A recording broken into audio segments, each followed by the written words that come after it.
big hall of people. Hello, everyone. Wow.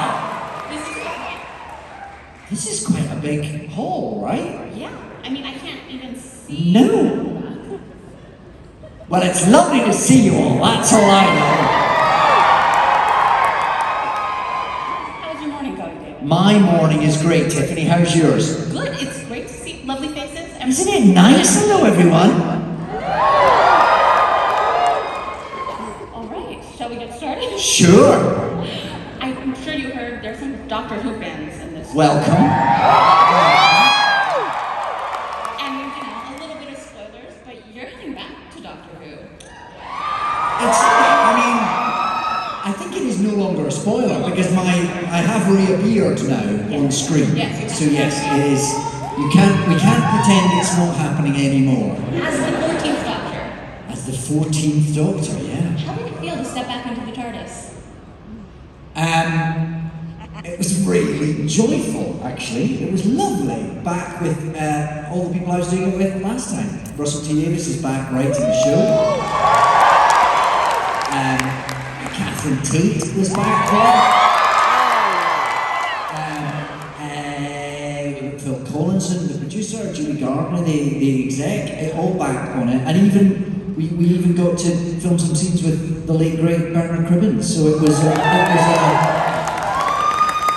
a very joyful, wonderful thing to I've been handed this lovely, unexpected present to get to go back to have a lovely sort of return to something that had been so significant and so joyful. 15 years ago, my goodness me.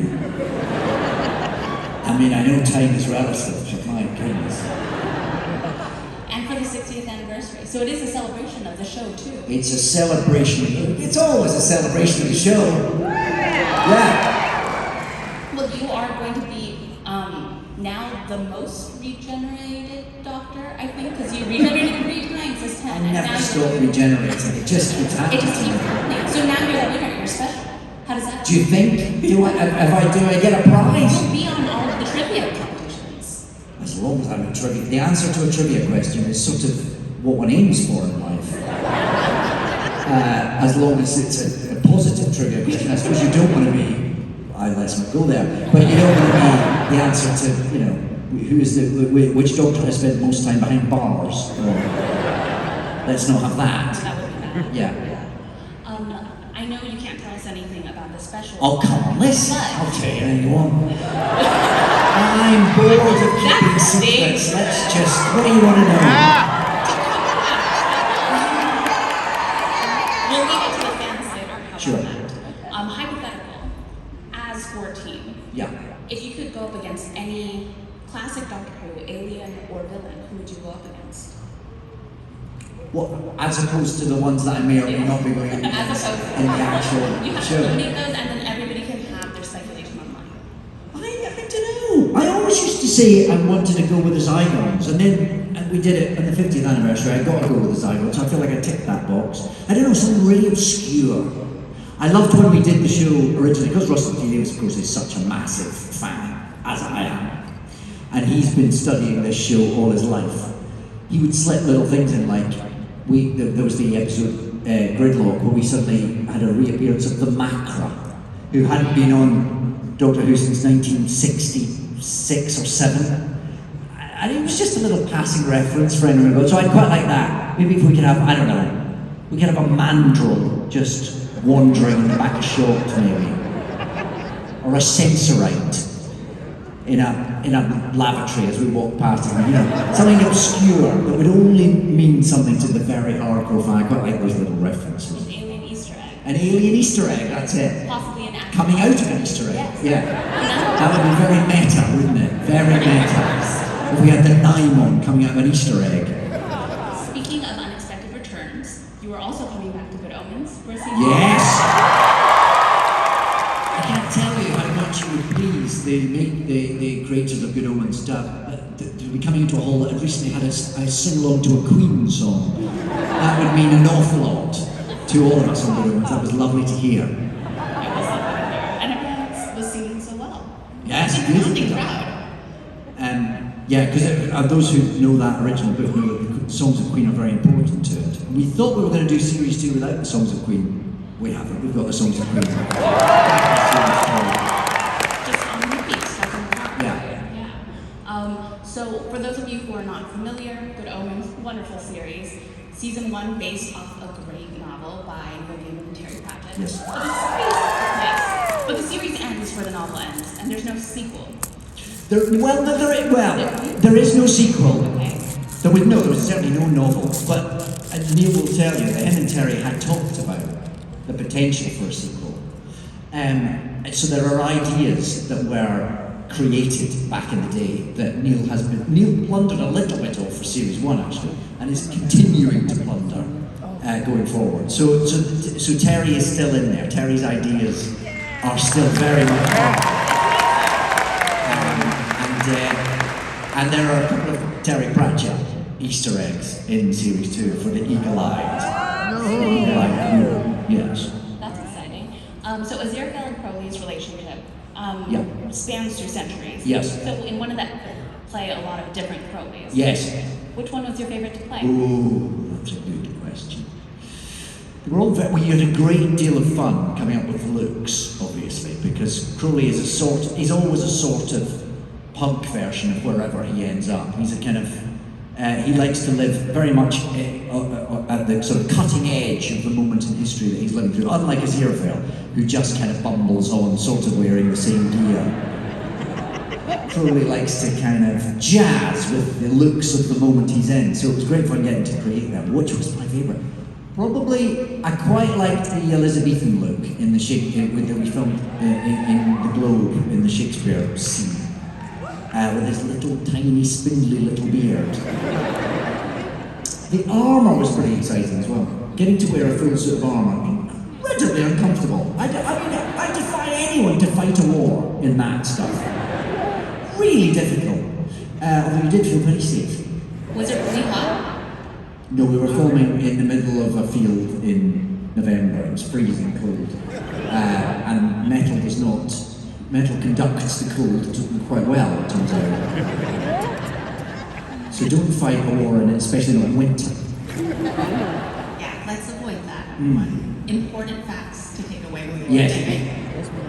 So, you mentioned that fans can look forward to Terry Pratchett. I know you can't tell us anything about the plot, but what else can fans look forward to out of season 2 of Good Omens? Oh dear, I can never remember what people know and what they don't know, so then I get into trouble as to what's already been revealed and what hasn't. I've probably already said too much and forgotten something that everyone knows. There's a great cast, some of whom were in the first series. Now what am I allowed to say? And this is when I need a little cheat sheet. We know that John Hamm's back, right? Yeah, John Hamm is back and plays a very central role actually in series 2. John was with us a lot, so that was great fun to have him around, and he is very, very funny in series 2. He gets to do some very excellent work. You'll very much enjoy John Hamm.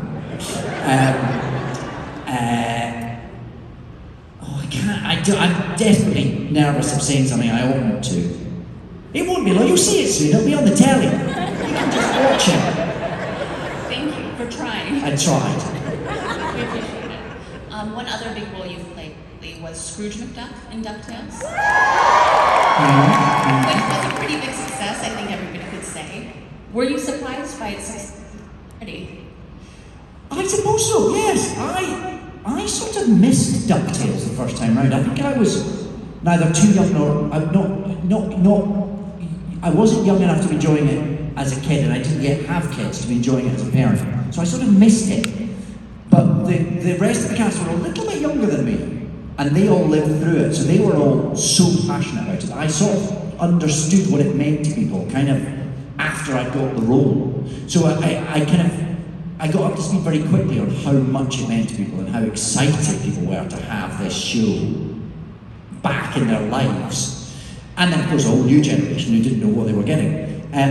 But I was very aware from the first script that it was being made by people who cared so passionately about it and who were so brilliant and clever and creative that it had it sort of was always going to work because it was made with such care and such attention and such joy that I think even just a sprinkling of that on the finished product was going to make it indeed what it ended up being, which is something I was very, very proud to be part of. Do you have people come up to you because of DuckTales? I guess so, yeah. I mean, obviously I look a bit different off screen. I tend to wear pants. No monocle. And that's in the American rendering of the word pants. I also wear British pants. At all times. So yes, but then people, I guess people do know, they do sort of sometimes make the connection. People are very excited, yes. And I went to Disneyland and met Scrooge McDuck. Like he wanders around. There's like a real Scrooge McDuck.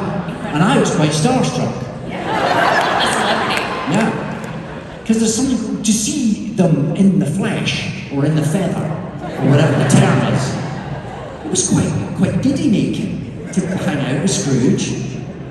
Do you feel differently about the characters that you play through voice acting, or versus on stage or on the screen? I don't know. I suppose you feel fiercely protective of all of them. Maybe it's a bit. The thing about voice acting is because you're not in the room, you feel slightly more nervous that it'll be taken away from you, that they might recast you while you're not looking, which would be devastating. Because I'm Scrooge. Back off. Yeah. I don't know if anyone has noticed this, but there's what are the chipmunks called? What are the chipmunks? Chip and Dale. There's a Chip and Dale movie that came out recently, and Scrooge McDuck has the tiniest of cameos. He just makes a noise. I made that noise. Nobody else is making those noises. And you have to claim it. Yeah, it may just be a or something, but I did it. Speaking of characters that you're probably quite protective about, you play a version of yourself in stage. Oh yes! How did you prepare for that role? I prepared for it by being locked in my house and not being allowed to leave, like everyone else. And thinking, what's this all going to be about? And a friend of mine called Finn Glenn, who's a very brilliant producer, had this notion, what we're going to do, because he was about to do all sorts of things that he was working on. And he sat down and very early into lockdown went, what do we do? How do we make something? And he came up with the idea for stage. Found Simon Evans, who's the writer and director and is also in it. And I said, well, listen, let's get Michael involved. I called up Michael Sheen and said, should we try and make something in our house? And we made one, just on spec. Nobody commissioned it. We didn't know if it was going to be possible. And we literally set up our laptops and we had a go. Edited it all together. And the BBC said, we'll have 6, thanks very much. And then we had to make it. Then we had to figure out how to make a whole series. But we ended up making 2 series before we were released. And it was a great joy for us to be able to do it, and to I very much enjoyed working with my wife as well again, because there weren't a lot of other actors available in our house. So she passed the audition, and imagine if she'd been made to audition. I'd never hear the end of it. I mean, she was the producer, so she had to audition me. And she did think about casting me as somebody else. She considered that, but in the end, I forced her to have me. Much like in life. You also heard there's some Shakespeare fans in this room. Oh, nice. You have played a lot of Shakespeare. What would be the next meaty role that you want? Oh, I don't know. That would be giving it away, wouldn't it?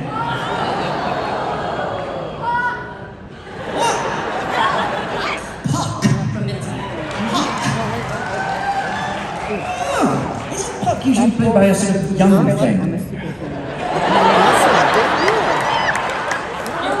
there. But you want to stay right now, too. I could do it. At nearly do a speech from Puck, but I won't. Are you sure? Yes, you're right. Because I forget it halfway through, it'd be embarrassing.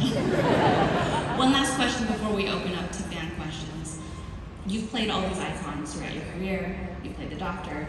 You've played Hamlet. You've played yourself. What's been The most iconic. The most iconic. Don't you forget it. What's your favorite costume you've ever worn? Ooh, that's a great question. Favorite costume?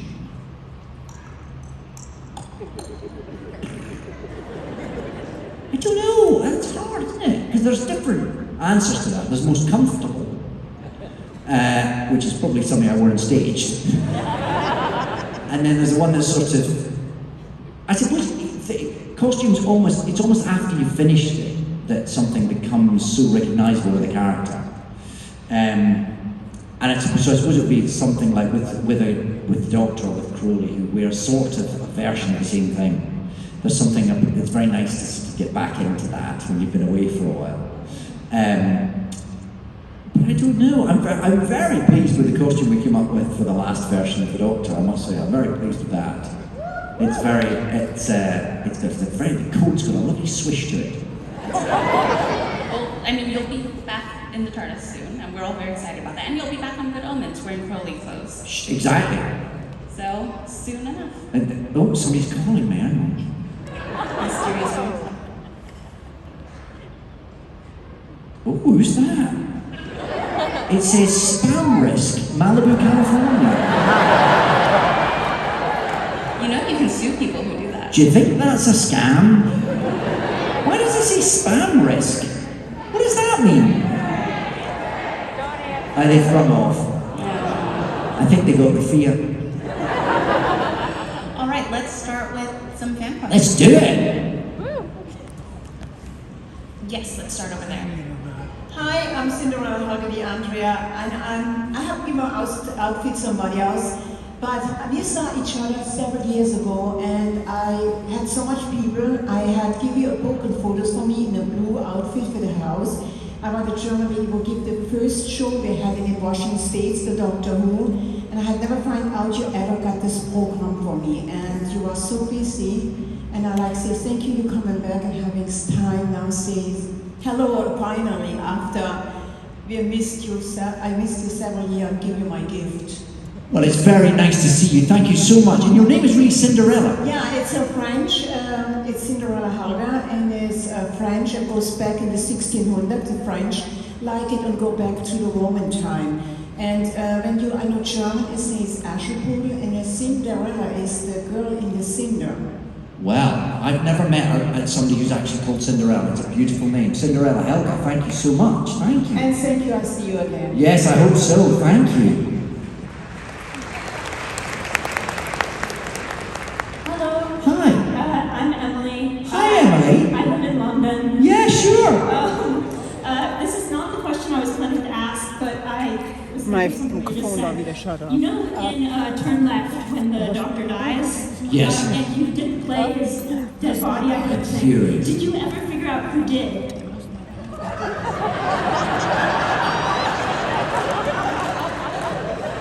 Well, I would hunt them down. Yeah, did you ever figure out who it was? I think I might have done at some point, but I was just so annoyed it wasn't me. It's very annoying to think there's a hand out there purporting to be me. But do you know in Harry Potter there's a hand that's not mine as well? Yeah. Like what? They do a lot of second unit stuff on Harry Potter, so they tend to do, just the stuff that's got to be you. So the bit where that wand goes in the sky. And Oh yeah, zap, it doesn't look like your head. Thank you, Emily. Thank you for noticing.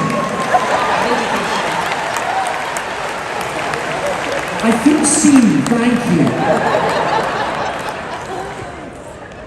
Yeah, it's weird when that happens. Especially, it does happen now and again, because often things are picked up later, or, maybe sometimes you've moved on and they realise they don't have a shot. Often it's things like hands picking up phones, but it's quite weird if you see your face looking at a phone, for instance, and they cut, and there's some big old chunky hand, and you're like, who's that? It's a very curious thing that happens sometimes. Of course, I don't know notices or cares, apart from Emily. Thank you, Emily.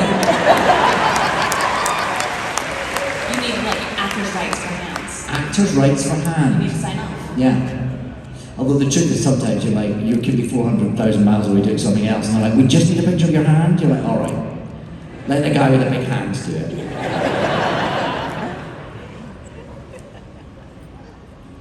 Yes, what is your question? Awesome. Hi, my name is Lando. Hi, you have great hair. Thank you. I'm a PhD student at the University of Washington. Great. And, Well done, well done. thank you. What is your subject? Oh, I major in communication and rhetoric, how we receive and perceive positive and negative imagery, and how race is represented in media and science fiction. Brilliant. So I'm asking. Your question's going to be really hard. No, I'm asking it on behalf of my cohort member who, her name is Laura. She wanted you to know that she's pursuing a PhD so she can call the doctor. And that's the only reason she's doing it? Other reasons too. Okay. And so her question is basically about perceiving anger. Oh, see, I told you it was going to be difficult. Yes. No.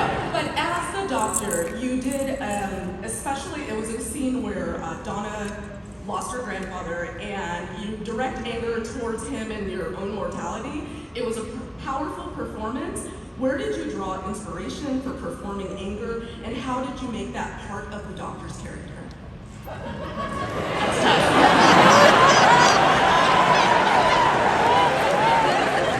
It's the shortest, it's a long text, but I shortened Would you precede that question down? It's still really difficult though. basically, like, I was hoping for what's your favourite monster? to emote anger is to like tap into something that's in you. And so she wants to know, like, where did you draw from it? Like, what was an experience where you could perform anger, but also like perform it in a way that we can all feel? The thing about talking about acting, I find, is it's very hard to do without sounding very self-indulgent. And I try and resist because it's very, you just sound like a self-lover. You know what I mean? I know, it's always anything when you're acting, it's a mixture of an imaginative leap into what that character would be thinking and feeling, and a version of how the emotions as you recognise them from experiences that you've lived through. And I guess it's always just a sort of, the answer to how you play any scene is in that sort of grey area, and you just sort of, it's never that specific either. It's always just a bit of, a bit of thinking, a bit of inspiration, and then sort of jumping into it and hoping for the best. So it's very difficult to give a clear answer. Certainly nothing that was, intelligent enough to end up in a PhD thesis. Of course your fingers and hope for the best. But I guess that's, I don't know, yes, it's halfway between you imagine what the character, in this case the doctor, how that would be making him feel, and also how it makes you feel, and you sort of combine the two and hope for the best. Thank you so much. You're so welcome. I thought that was a pretty good answer. I mean, it was an answer. It's going into a thesis now. Into a dissertation. Yeah, no, it's in a dissertation now, like it's fact. Yes. Hi, what's your question? Hi, hello. My name is Debbie. I'm from Chicago, Hi. near Chicago. Hi, Debbie. My question is, so you've had a lot of experience in theater, and I recently sort of learned from my kid, Emily. yeah, about the theater world a little bit, in particular the mysteries of the cast gifts and the cast Oh, yeah. parties. And I was wondering if you had any good ones or good memorable ones from those.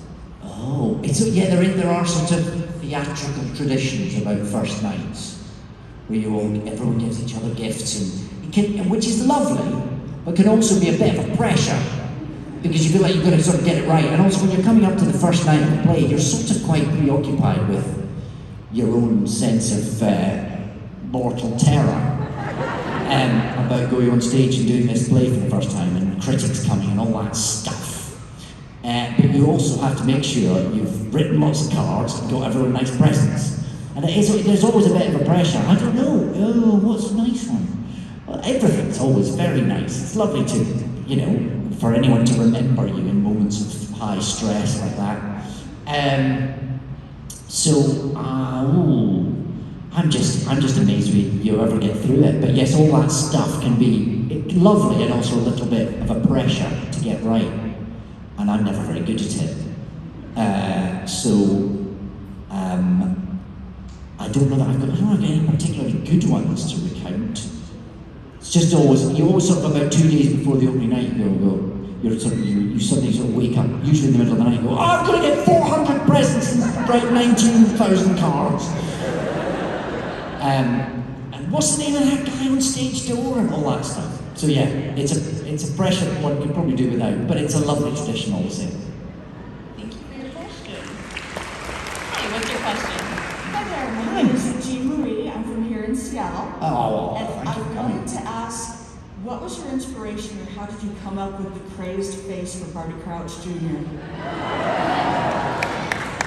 I didn't come up with the crazed face particularly. There's a very specific requirement that he has to keep licking it or doing that. He has to keep sticking his tongue out so that when Mad Eye Moody's doing it, the kids can figure out the mystery. So it was purely plot driven. There was no sense of, I'll come up with something brilliant here. It was just you have to keep licking the side of your mouth all the time so that it all kind of makes sense. There was no. It was purely arrived at through a necessity of plot, really. Anything after that is just luck, I guess. But that would be down to Mike Newell, who was the director, because most of the time I wasn't there. Most of the time I was being played by Brendan Gleeson. So really it was down to Mike Newell to make sure everyone was doing the same crazed expression, I suppose, so that it all made sense in the final cut. I was very pleased to be there amongst the great and the good of British acting. It was lovely. I've noticed you've retained a little bit of the lip licking.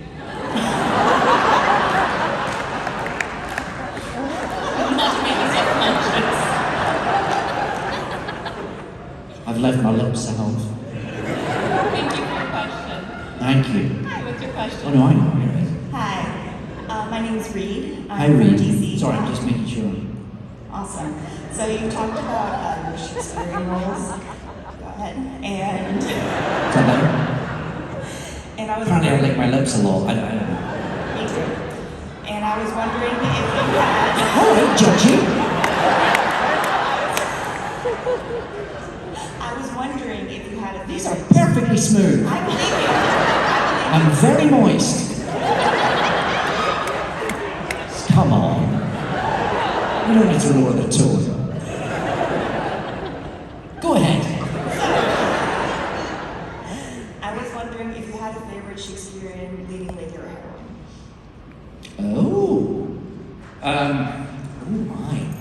You mean the character or like the actor? Either or, if there's a particular actor who played one that you liked, or if there's a character that you love. I ain't choosing favourites. I don't know. I mean, Rosalind's a pretty extraordinary character. Pretty hard to beat. I mean, I suppose a lot of the... I think what's interesting now is that there's been a bit of a drive to get to sort of gender equality in casting Shakespeare. Because of course, it was... Yeah, which I think is throwing up some really interesting takes on things. And I recently saw Alex Kingston playing Prospero. Alex Kingston, of course, played Riversong, is currently playing Prospero in The Tempest in Stratford-upon-Avon right now. Maybe even right now.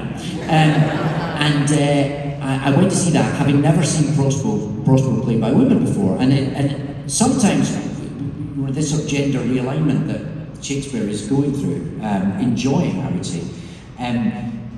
Sometimes those parts, although they're played by a female actor, are played as if they were male. But this is a Prospero who is very much a woman, very much a mother, and it transforms that play and it opens it up. And it's Alex, because she's so brilliant, but also just because it's a sort of masterstroke actually. Prospero as a mother means that the relationship with the daughter, I don't know how many people know The Tempest, but it's about this old bloke, usually, called Prospero, who's been washed up on this island with his baby daughter, and they've grown up sort of in isolation. If you change that father-daughter relationship to a mother-daughter relationship, it brings a whole new light to that play.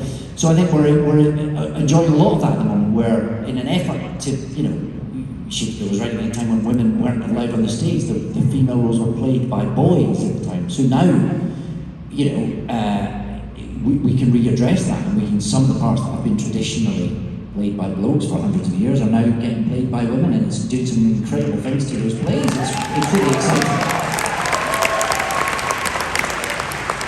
Thank you for your question. Hi, what's your question? Hi, David. Hi. My name is Sherry, Hi, and Sherry. I'm from North Dakota. Nice. And I actually have a question that's a little off-kilter. My husband and I are going to Scotland this summer. Okay. And so what would you recommend, like something we do not miss? Oh. Which bit of Scotland are you going to? It's quite big, Well, we're going to be touring a whole lot of it, so we Okay. just kind of want to not miss something that's like, if you go, don't miss this. Well, or, Glasgow- or even a restaurant. It's Glasgow's like, the coolest city. Glasgow, yeah. 3 Glasgow speakers every morning. Glasgow's the coolest city. Edinburgh might be the prettiest city. All right, chill out. You want to go to Loch Ness and see if you can solve the mystery of the Loch Ness monster. Like everybody else. That's your duty. And then really, if you go up into the Highlands, I mean, it's just, you could spend years exploring how extraordinary it is. I mean, you might get rained on quite a lot. That's okay. But it's quite spectacular. I mean, it's great. It's a great country, and I am very proud to hail from there. But yeah, just go and enjoy it. It's great. You'll have a lovely time. Thank you so much. Enjoy. Thank you for your question. My tip is to eat millionaire shortbread. It's delicious. Do you not have that here? We don't have that here. What? I know. And we don't have sausage rolls either. Yeah, you have that sausage roll. Millionaire shortbread. Why do you not have that here? No. We should. Somebody should be marketing that and Someone making here an would absolute probably. fortune. It's shortbread, like a shortbread base, and then a layer of sort of sticky caramel, and then thick chocolate on top. Yeah, is that working for you? Just the thought of it. Yeah. And it should it should just be firm enough that as you bite into it, the chocolate just cracks, and you sink through the caramel, and then just the crunch of the shortbread on the bottom. You should be the spokesperson. You're welcome. Yeah. Yeah. Hi, what's your question? Hi, my name is Alex, Hi. and I'm from New York City. Hey! And my question is, was there ever a role, whether on screen or on stage, that you found was difficult to approach, but once you were finished with the project, you discovered something new about yourself? Oh, every single thing, I think. Yeah. It's a difficult question. I don't know. But I think everything you do does that, because hopefully everything you do is a different person that you have that challenges you to kind of come up with, a new take on yourself, really, and your own. I suppose it's things that are morally challenging. They're the ones that are interesting, because you have to set how your character is reacting to a sort of moral maze against how you would, and it makes you take a view on. I just did a play just before Christmas, or over Christmas, called Good. Wow, some people were there. I've already met someone who was there this morning.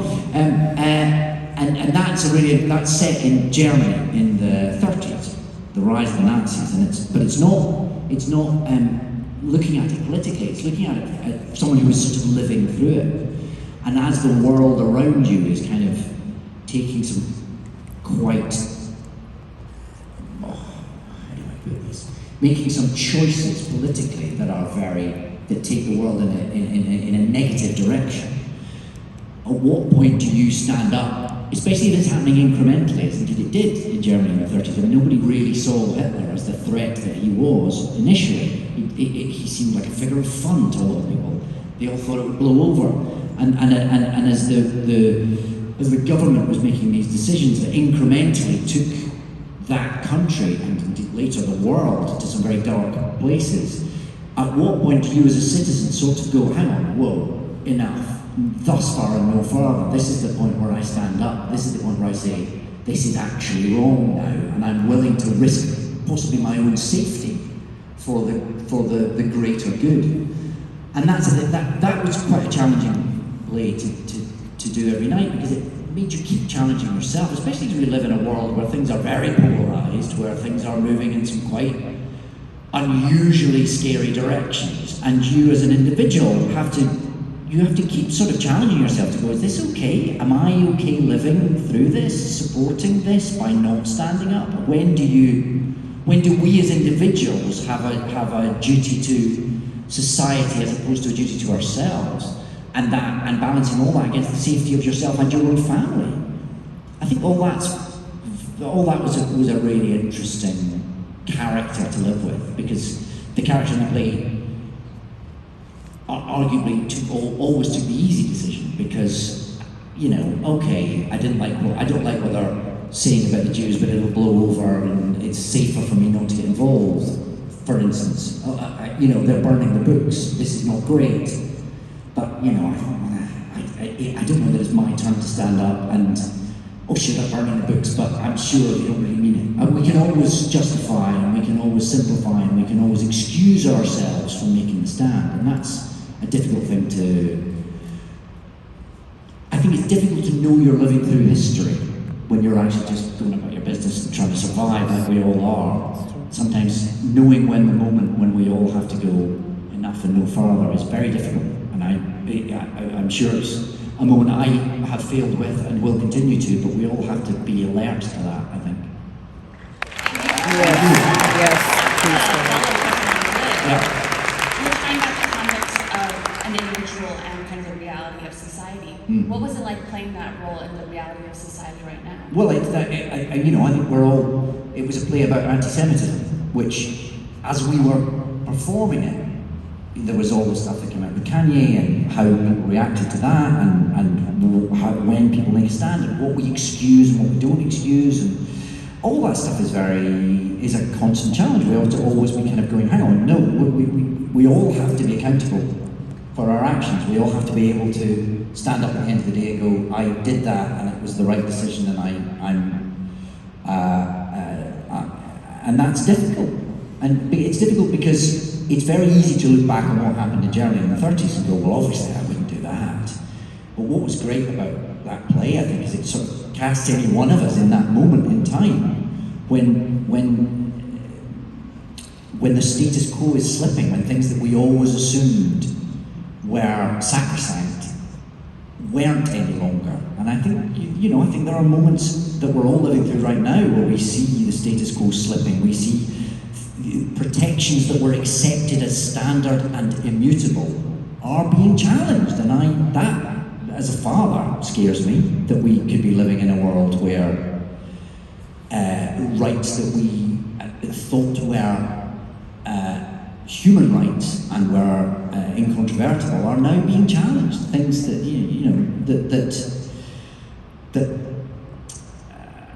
oh, you know what I'm talking about.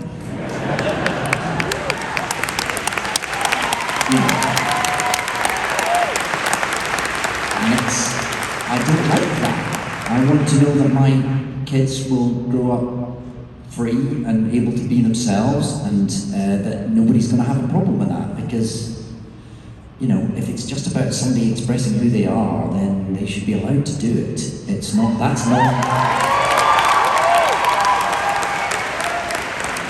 I'm not looking for governmental overreach in that. Thank you very much.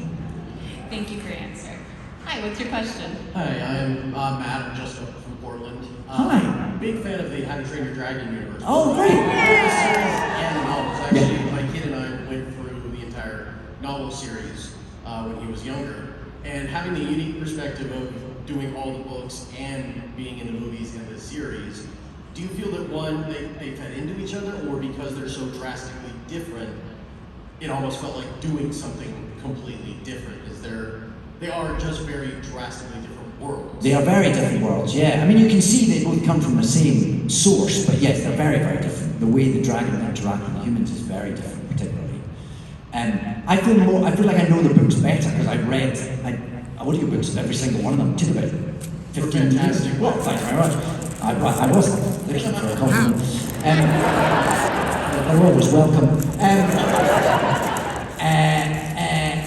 So yes, I know the books, and then I've dipped into the series because I've done the odd voice here and there, which has always been a joy to be part of. But yeah, they are very different. They almost are. They're almost two separate worlds, I think.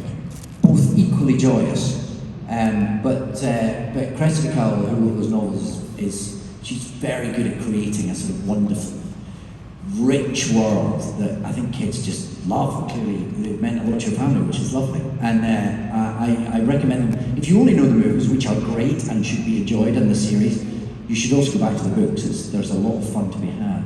Yeah, I made sure and read them to him first because I didn't want to have a standard to live up to that I couldn't meet. So, sorry, I called quick. Were you familiar with the books before you did the movie? Because I know the audio. Oh yeah. Oh, we've been doing the audiobooks for years before the first movie arrived. Yeah. Awesome. Yeah. Thank you very much. Thank you. Hi, I'm Cole. I'm from Spokane. Hi. So I'm a big fan of Critical Role and The Legend of Vox Machina. Oh, great. You played General Krieg in that, and I had kind of a two-parter. Just had you heard of them before? Had you seen anything from them? And how did you like being in that show? I had a great time doing it. I did it all remotely, so I've never been in the same room with any of them. But I've had a lovely time on Zoom calls, and I very much enjoyed being part of it. And I think the finished product is dazzling. It's fantastic. Yeah, I didn't know their work before, no, but I'm now aware that there's a great and vibrant and enthusiastic community who follow what they do, and I'm just very pleased to be a tiny little part of it. Yeah, it only takes like 1,000 hours to listen to all of it. Sure, that's fine. We've all got that. Thank you. Hi, what's your question? Hi, my name is Tori. I'm from right here in beautiful Seattle. Hi. Well, as a massive Critical Role fan, I was also about to ask Oh, right, okay. question, so timing is great. I will say I could not describe the noises that came out of my mouth when it was announced that you were going to be a part of Legend of Vox Machina. Wow. So exciting. So I guess my question, kind of adjusting a little bit, what was it like for you, or what has it been like for you to become a part of such a beloved and specialized community and fandom?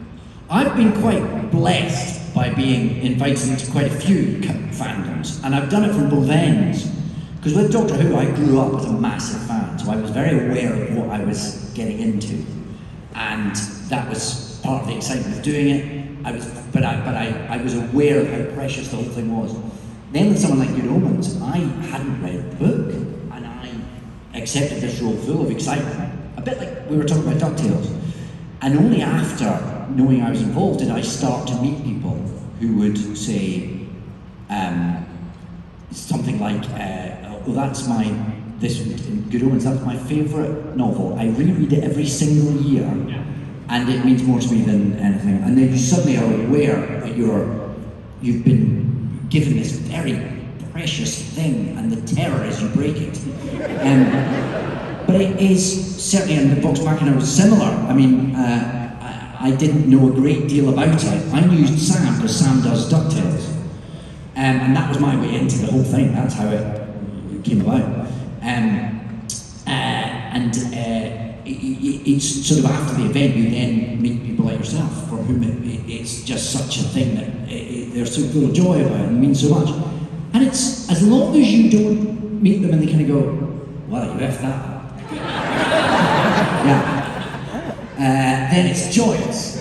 But if you meet someone and you feel like they've accepted you in and that you've done all right and that you haven't broken the beloved franchise, then it's only lovely. Well, you certainly didn't break it. Well, thank you very much. Thank you very much. Thank you for your question. Hi, what's your question? Hi, James. I'm from Seattle. I work here since I was 5. Hi, James. I'm autistic, and one of my current hyperfixations is the Teenage Mutant Ninja Turtles Oh, yeah. franchise. You did the voice of Fugitoid in the 2012 Teenage Mutant Ninja Turtles animated series. Correct. And I don't know if you know, but the current iteration is Rise of the Teenage Mutant Ninja Turtles. Okay. Which got canceled, unfortunately. Oh, it's because I wasn't in it. If you had continued and you had had the chance to be the voice of Fugitoid again, and they had asked you, would you have done that? Oh, of course I would. So Yeah. that would be amazing because you're just such a fitting voice for him. I loved being the Fugitoid. It was great. Yes, it was very exciting. I love being part of that. It is good to be able to drop into those franchises like that. It's lots of fun. It's great, yeah, and I very much enjoyed that. So I'm sure there'll be another version of the Teenage Mutant Ninja Turtles along before too long. Let's face it, they don't stay underground for very long. Well, listen, I'll be there. I'll be ready. Thank you. What's your question? Hello. Hi. I'm Marlena. I'm from here in Seattle. Hi. Very nervous. I've been racking my brain this whole time for a question. Haven't landed on one. Okay. Well, it's great that you're standing where you are then. Thank you. Well, thank you for being here too. All of us are excited that you're here. I'm thrilled. It's such a joy. The question that I landed on was are you ever nervous for a role, like a new role? It sounds like you are. How do you manage your nervousness to prepare for your role so you can get in there and get it done? I wish I knew. And I wish it got easier, but it definitely doesn't. I don't know. It's so annoying. I mean, a little bit of nerves is quite useful. It's like a bit of an engine. It like gets you on the balls of your feet. It's quite useful. It's, it gets you going, gets you up out of bed. You're going to go, I've got to do it, got to succeed, got to that. But too much nerves it can be a bit crippling and it's annoying. And I don't really know what the answer is, other than just sort of breathing and keeping going. I don't know. You just have to kind of know it's going to be okay and keep breathing and hope that it doesn't become a bit overwhelming. But it definitely is an issue. I think a lot of actors will tell you this, especially in theatre, because you're sort of up there and there's not much to be. You've got to get from A to B. You've got to start at the beginning of the play and get to the end of it, and there's not a lot of. You've got the other actors on stage with you, but they're all terrified as well. So you're all just kind of clinging on to each other for dear life.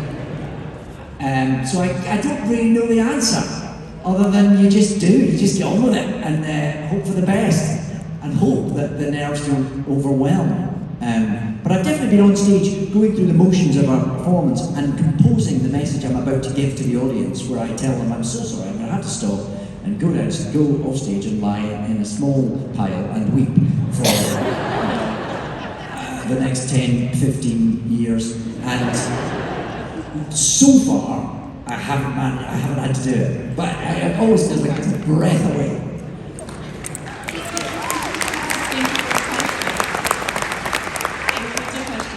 Hi, I'm Megan. I'm from Colorado, and I have a question, but I've always wanted to tell you that I love when you say, get back inside in How to Train Your Dragon. Just thought you should know that. Thank you. And I was wondering, what advice would you give young actors who are trying to break into the film industry? Yeah, I know that's a very loaded question, but maybe just one point. I don't really, people often ask you as an actor, what advice do you have? And I don't know, I wish I knew. I wish there was some, because it's one of those professions it's a bit nebulous as to how it works or doesn't work. It's so much to do with luck. It's different. I'm afraid. And there's not really any advice you can give about luck. That's just a dice roll, isn't it? The only advice I've ever been persuaded to give is be on time, learn your lines, and be nice, because there's so many of us, and you're very replaceable. But as long as you turn up and do the bit, as long as you're on time, you don't annoy anyone. As long as you know your lines, you don't annoy anyone. And just be nice, because life's too short. And there's if there's a deficit in anything in the world at the moment, it's kindness. So let's just all have a bit more of that. Yes. Yes.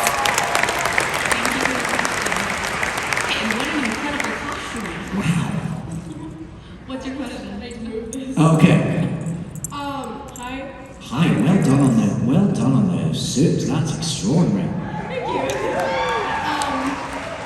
I'm Eros. I came from Vancouver. Was there like a favorite sorry, where's it? You take time, Eros. It's a great name, by the way. Thank you. Is that for the Greek god? Yeah, brilliant. Was there like a certain moment that was like your favorite in the behind the scenes when you're working on like Doctor Who? I mean, it was all joyous, to be honest. I had a lovely, lovely time. And I think back of it now with very fond memories. Even the bit I've just done, I think I already think back on with very fond memories. It was just a very special time and full of lovely people, and it was very happy making. I don't know if there's one particular. There was a very lovely day when we made Journey's End, when the TARDIS was full of all the lovely people that had occupied the TARDIS at any point while I'd been there. To have them all together in one place was lovely, and because it sort of distilled all those lovely, wonderful, happy times into one moment. So I have lots of very happy memories, but that was a particularly happy one, just to have everyone there all at once. Thank you. Thank you. Hi David, my name's Noah. I'm from Georgia originally, but I've been in Seattle for a couple years now. Great. I'm so incredibly excited for you to be in the 60th. I think a lot of us are. I think we can all agree that maybe the best thing about you being in the 60th is the return of Catherine Tate. Oh, yeah. Your portrayal of the Doctor over the years was rather English as opposed to Scottish. Yes. What about your portrayal of the Doctor was quintessentially Scottish? Oh, I don't know. That it was me?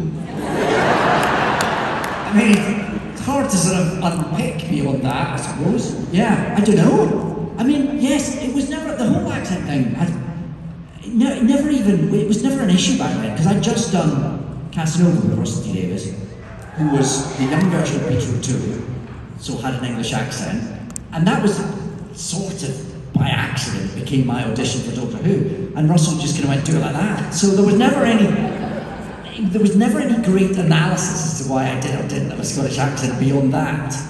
And now, of course, we've got Peter Capaldi, we've got Shooty, proper Scottish people who sound much more Scottish than I did in the role. But I don't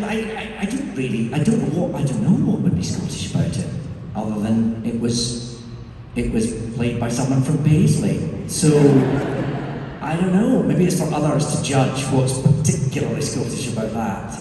A secret food interest, perhaps. A secret food interest? Millionaire shortbread in the TARDIS. And this will go to someone's page. Oh, that's good. Yes. Just letting you know. Thank you. We have time for 2 short questions. Hi, what's your question? Hi, I'm Cheryl. I'm from a little bit north of here in Everett. Thank you. And you're looking very Crowley-like. Thank you very much. I'm trying.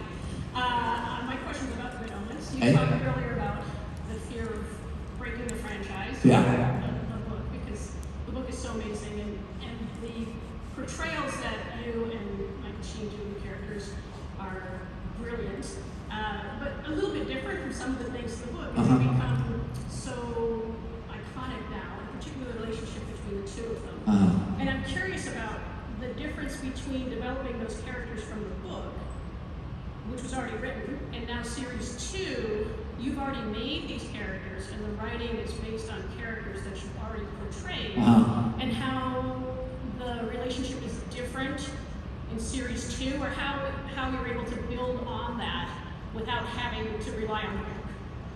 Well, the thing is, the thing that's always let me off the hook is that Neil Gaiman is running the show. So Neil Gaiman's writing the scripts. He's half of the original source material anyway, and he very much carries Terry's thoughts and feelings and sensibility with him. So I always feel like I can defer to him. So I don't worry really about that being disrespectful to the source material anymore. I feel like the first series went out and seems to have gone down okay. So now where we take the characters feels like it's a journey that we're all going on together, and I feel like I'm not nervous about that until you all see it and tell me that I should be. But no, I think it's very much the same characters, but they go to some new places, but they're very recognisably the characters that were created in that novel way back, and the changes that have happened have been very much done with the collaboration of Neil and to an extent Terry. So I think we're okay. I think we're good.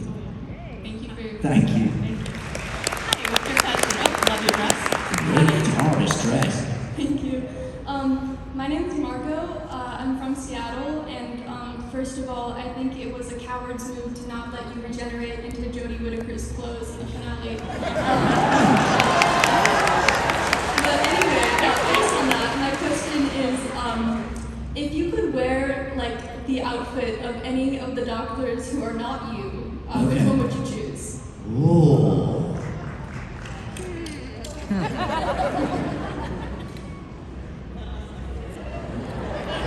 I don't know. Good question. I quite like. I quite like to go all of them, to be honest with you.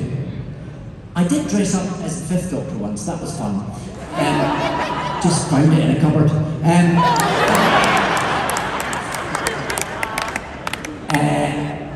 So I think I'd probably quite like to go all of them. And then I'll get back to you on which is the best. I don't know. I mean, some of John Pertwee's jackets were amazing. I'd like to try some of them. Yeah. But all of them. Well, look, the clock's counting down. This is it. This is it, kids. Thank you so much. Outfit, by the way. Thank you all for your amazing questions. Thank you, David, for your very thoughtful Thank you. answers. Everyone, you can check out David's stuff Inside Man's on Netflix. The Amazing Maurice is in select theaters right now. And of course, tune into the 60th anniversary of Doctor Who Fall. Everyone, let's put our hands together one last time to thank David Tennant for joining us today.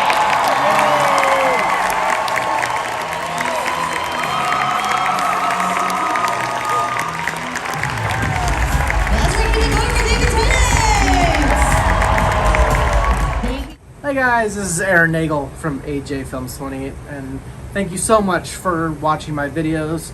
If you haven't subscribed, go ahead and click on that subscribe button now. Have any comments? Let me know what you think, and I'll keep making more videos for you. Thanks again so much. Bye-bye.